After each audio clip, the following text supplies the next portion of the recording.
Permutation BSc first year में हमारा paper number first है एब्स्ट्रैक्ट अलजेब्रा यानी कि अमूर्त बीजगणित।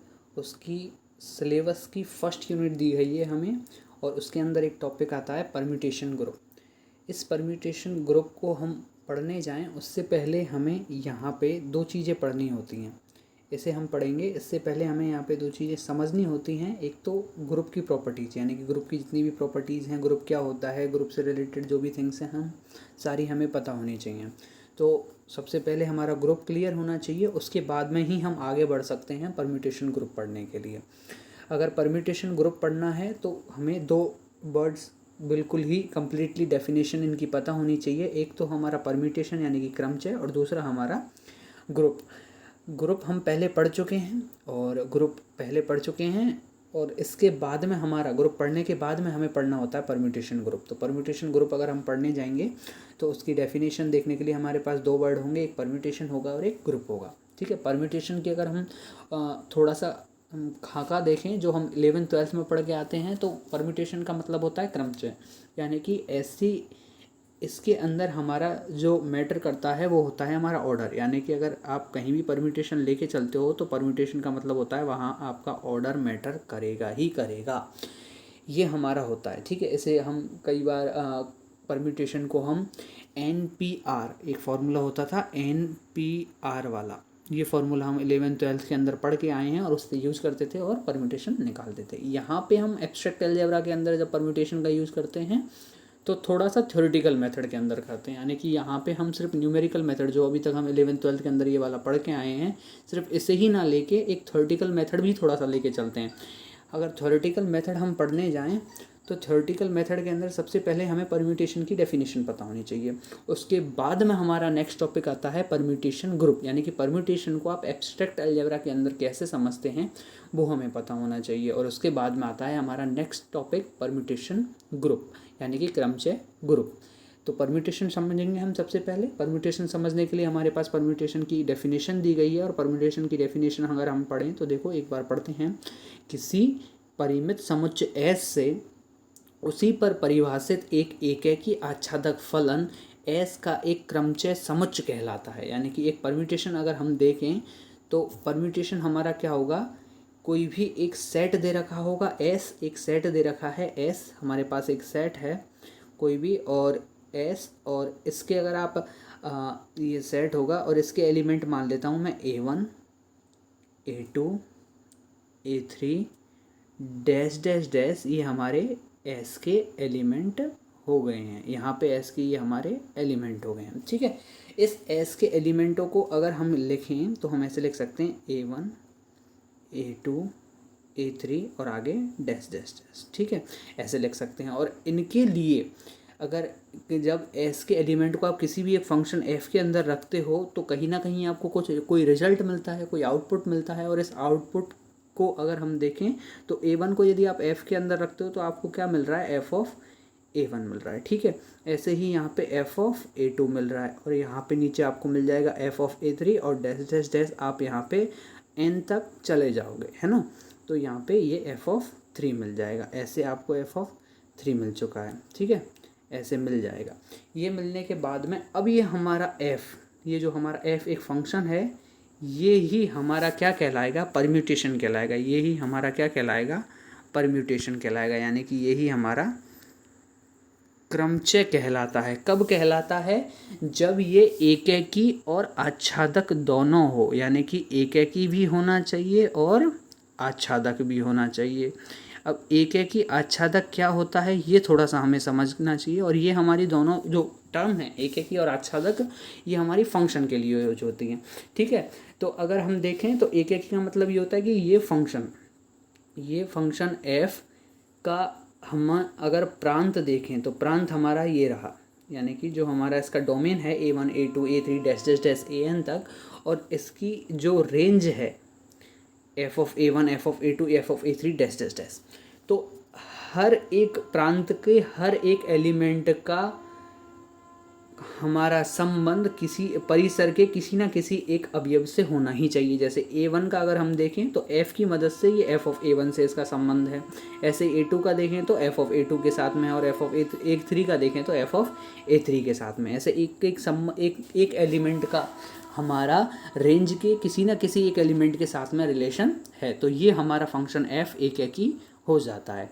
इसके बाद में हमारा नेक्स्ट टर्म आती है आच्छादक। आच्छादक का मतलब ये है कि परिसर में, यानी कि ये जो रेंज हमारी दे रखी है, परिसर जो हमारी दे रखी है, इसके हर एक एलिमेंट के लिए प्रांत में कोई ना कोई एक एलिमेंट विद्यमान होना चाहिए ऐसा, जिससे हम ये एलिमेंट निकाल सकें। यानी कि अगर f ऑफ A1 को देखें तो f ऑफ A1 के लिए कोई ना कोई एक ऐसा एलिमेंट मेरा इस डोमेन यानी कि इस प्रांत के अंदर विद्यमान होना चाहिए, जिससे मैं f ऑफ A1 निकाल सकूं। जैसे f ऑफ A1 निकालने के लिए आपके पास क्या दे रखा है, A1 दे रखा है। यदि A1 को मैं f के अंदर रखता हूं तो मुझे f ऑफ A1 मिल जाता है।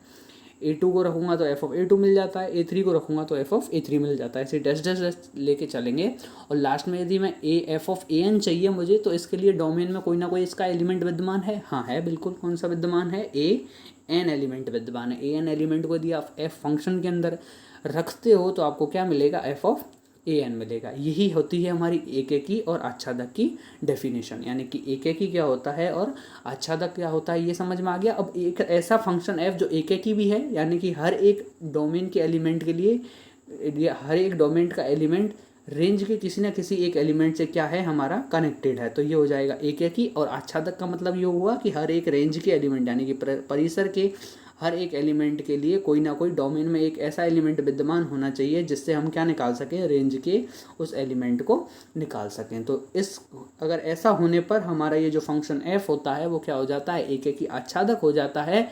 और यही फंक्शन हमारा f क्या कहलाता है, परम्यूटेशन कहलाता है। क्या कहलाता है, परम्यूटेशन कहलाता है।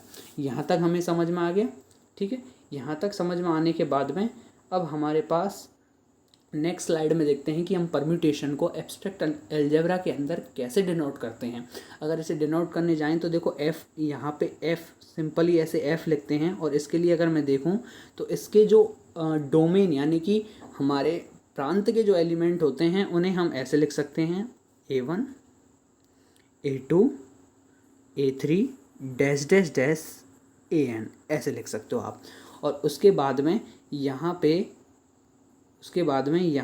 इसके लिए जो अब इसके नीचे यानी A1 A2 A3 dash dash dash AN इसकी फर्स्ट रो है, उसके बाद में एक सेकंड रो आएगी, और सेकंड रो के अंदर ऐसे एलिमेंट आएंगे जो हमारे रेंज के एलिमेंट हो। यानी कि जब आप A1 को F के अंदर रखते हो तो आपको क्या मिलेगा, f ऑफ A1 मिलेगा, तो A1 के नीचे f ऑफ A1 आ गया। A2 को यदि f के अंदर रखते हो तो क्या मिलेगा, f ऑफ A2 मिलेगा, तो आपको ये मिल गया। ऐसे ही अगर A3 को रखोगे तो क्या मिलेगा, f ऑफ A3 मिलेगा, ठीक है। डैश डैश डैश अगर ऐसे ही AN को रखोगे तो f ऑफ AN मिलेगा, ठीक है।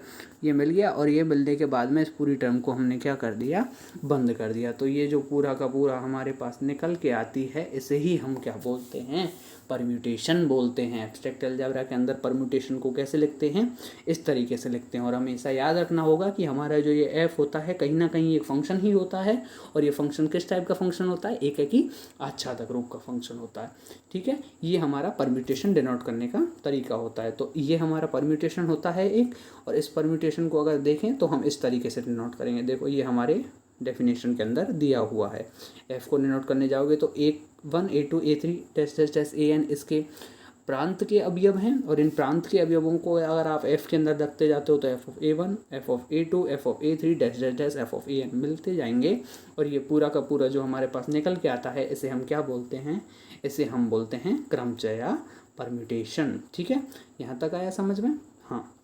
आने के बाद में अब हमारी एक प्रॉपर्टी आती है परम्यूटेशन के लिए, कि परम्यूटेशन के अंदर हमारे कोई भी दो परम्यूटेशंस, दो क्रमचयों की समता, यानी कि दो परम्यूटेशंस हमारे समान कहलाएंगे कब, या कोई भी दो परम्यूटेशंस हमारे समान होते हैं कब। इसके लिए एक प्रॉपर्टी दी गई है, क्या, कि अगर हम यहाँ पे जैसे मैं ये परम्यूटेशन लेता हूँ, अगर इस परम्यूटेशन को देखो तो इसका मतलब थोड़ा सा हम एक बार और देख लेते हैं परम्यूटेशन एक एग्जाम्पल की मदद से। कि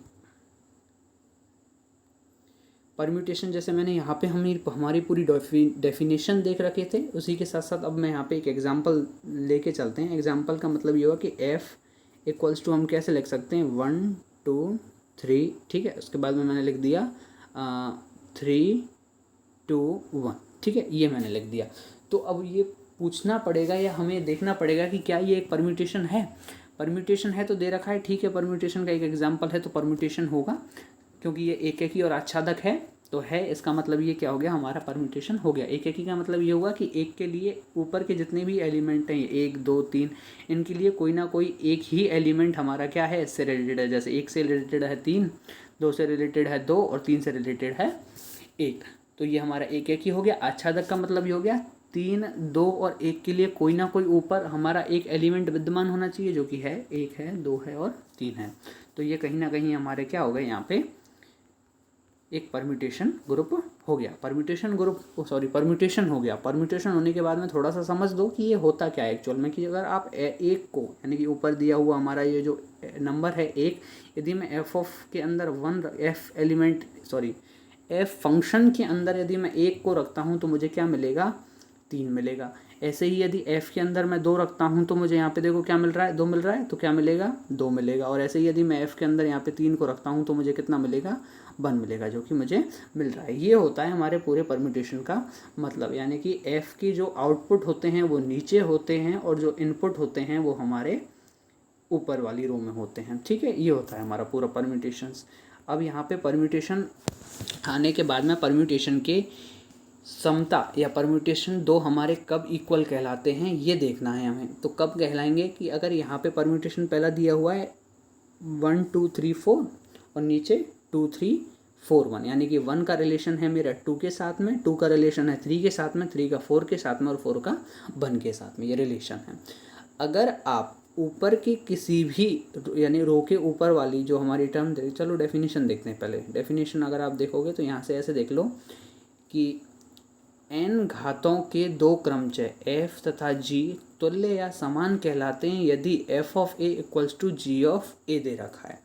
ये हमारा है, ठीक है। ये तो हमारी डेफिनेशन हुई। थोड़ा सा अगर हम इसे यहाँ पे अगर एग्जाम्पल की मदद से देखें तो कहने का मतलब ये है कि ऊपर की जो हमारी रो दी हुई है, अगर इसके किसी भी एलिमेंट को आप आपस में इंटरचेंज करते हो, जैसे कि हम क्या करें, इस वाले 1 को उठा के मैं यहाँ पे लेके आना चाहता हूँ, तो मैंने क्या किया 2 3 4, तो 2 3 4 पहले आ गया, 1 आगे से उठा के मैं कहाँ लेके आ गया, पीछे लेके आ गया। अगर मैं पीछे लेके आ जाता हूँ तो 2 का संबंध किसके साथ था, 3 के साथ में, तो यहाँ पे भी 3 के साथ में ही होना चाहिए। 4 का संबंध 1 के साथ में है तो 1 के साथ ही होना चाहिए। 3 का संबंध 4 के साथ में है तो 3 का संबंध 4 के साथ में ही होना चाहिए। और जब 1 का संबंध 2 के साथ में है तो यहाँ पे भी 1 का संबंध 2 के साथ में ही होना चाहिए।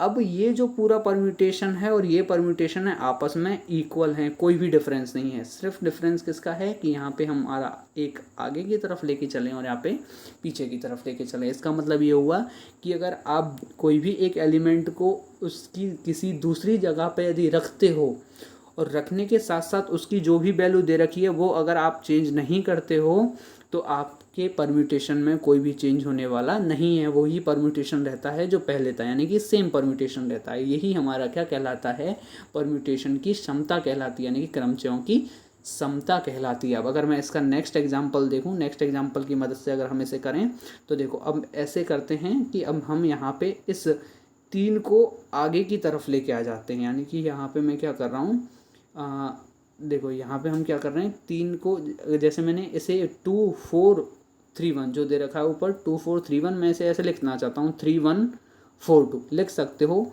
कब, जब लिख सकते हो, कब लिख सकते हो, 1 मिनट, हाँ लिख सकते हो कब, जब 3 का संबंध यहाँ 4 से है तो 3 का संबंध 4 से ही है, 1 का संबंध 2 से है तो 1 का संबंध भी 2 से ही है। यहाँ पे 4 का संबंध 1 से है, 4 का संबंध 1 से है तो 4 का संबंध 1 से ही होगा।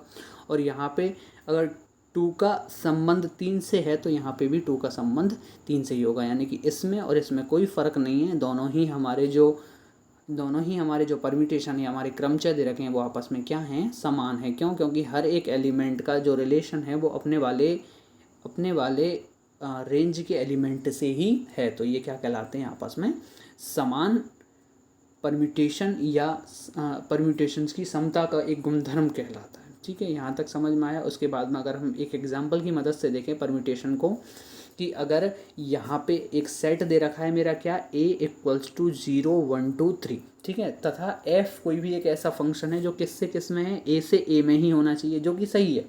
परम्यूटेशन का कोई भी अगर आप एग्जांपल लेते हो तो ये वाले सेट के ही एलिमेंट हमें किस में मिलते हैं, रिजल्ट के रूप में मिलते हैं। तो a का संबंध a से ही होना चाहिए, और डेफिनेशन में देखा था तो f क्या होता था, हमारा फंक्शन एक s का s में क्या होता था, s का s में एक रिलेशन होता था, s का s में एक रिलेशन होता था। ठीक है, तो यानी कि जिस सेट को आप लेके चल रहे हो उसी सेट के आपको क्या मिलते हैं, एलिमेंट मिलते हैं। ठीक है, ये हमारा परम्यूटेशन है।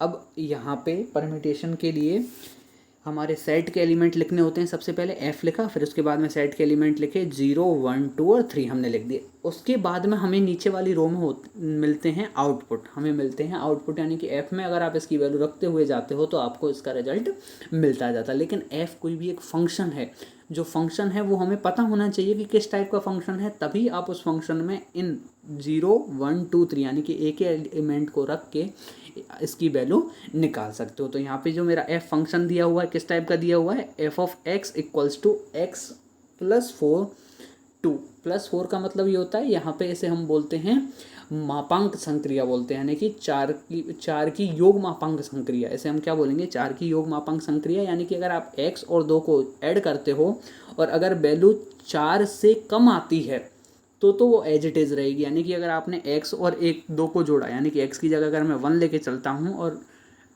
4 और अगर 2, अगर आप इसे जोड़ते हो तो कितना मिलता है, 3, तो ये 3 ही रहेगा। और यदि यहाँ पे मैं 1 की जगह यदि मैं क्या लेके चलता हूँ, यहाँ पे 2 लेके चलता हूँ, अगर मैं 2 लेके चलता हूँ तो मुझे कितना मिलेगा, अब 4 मिलेगा। और 4 यहाँ पे मेरा जो योग मापांक है वो कितना है, 4 है, तो 4 में से 4 यदि घटाते हो तो अब कितना मिल जाएगा, 0। यानी कि 4 से कम होने पर एज इट इज़ नंबर मिलता है, और 4 या 4 से ज़्यादा होने पर आप क्या करोगे, उसमें से 4 को घटाओगे और जो भी मिलेगा वो क्या होगा, उसका रिजल्ट होगा। ठीक है, इसे थोड़ा सा जब हम इसे परम्यूटेशन को करेंगे तो समझ लेंगे। ठीक है, ये हम कर लेंगे। तो अब यहाँ पे हमारा फंक्शन किस टाइप का दिया हुआ है, f of x equals to x plus 4 2, यानी कि यहाँ पे अगर x की पहली वैल्यू में हमें क्या दे रखा है, 0 दे रखा है, और अगर मैं यहाँ पे 0 रखता हूँ तो मुझे क्या मिलेगा, 0 प्लस 4 2, यानी कि 2 जो कि 4 से कम है। तो इसका मतलब यहाँ पे इसका जो आउटपुट है या जो रिजल्ट है वो कितना आना चाहिए, 2। तो हमने 0 के नीचे 2 लिख दिया। ठीक है, उसके बाद में इसकी नेक्स्ट टर्म क्या है हमारी, या नेक्स्ट वैल्यू क्या है हमारे a के अंदर, 0 के बाद में हमें क्या मिल रहा है, 1 मिल रहा है ना। तो 1 अगर हम रखते हैं तो क्या मिलेगा, 1 प्लस 4 2 इक्वल्स टू 3, यानी कि 4 से कम है, तो ये एज इट इज़ 3 ही हमारी क्या होगी, 1 की वैल्यू f में रखने पर हमें जो वैल्यू मिलेगी वो क्या होगी, 3 होगी। तो 1 का रिलेशन किसके साथ में आ गया, 3 के साथ में आ गया। ठीक है, इसके बाद में नेक्स्ट वैल्यू है हमारी 2। तो यदि आप 2 प्लस 4 2 करते हो तो हमें कितना मिला, 4, जो कि हमारा 4 के बराबर ही है, तो 4 से घटाना पड़ेगा और कितना मिल गया, 0। तो यहाँ पे 2 का रिलेशन किसके साथ में हो गया, 0 के साथ में हो गया। ठीक है, इसके बाद में नेक्स्ट हमारी वैल्यू क्या आती है, 3। तो अगर हम 3 देखेंगे तो क्या करेंगे, 3 प्लस 4 2, यानी कि कितना आ रहा है, 5, जो कि 4 से ज़्यादा है, तो 4 को घटाएंगे और क्या मिल जाएगा हमारा, 4 या 4 से ज़्यादा है इसलिए 4 को घटाएंगे और कितना मिल जाएगा, 1।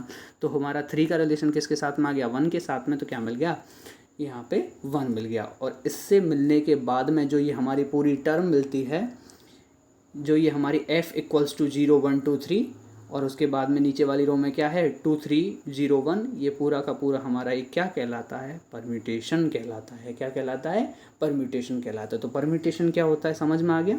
परम्यूटेशन समझ में आने के बाद में अब हमारी नेक्स्ट टर्म आता है प्रोडक्ट और कंपोजिट ऑफ परम्यूटेशंस, यानी कि क्रमचय गुणन या गुणा या समायोजन। यानी कि क्रमचय गुणन, क्रमचय समायोजन क्या होता है, यानी कि 2 क्रमचयों का अगर हम गुणन करने जाएं या 2 क्रमचयों का एक प्रोडक्ट निकालने जाएं तो वो क्या होता है, ये देखेंगे, ये हम नेक्स्ट वीडियो में देखेंगे।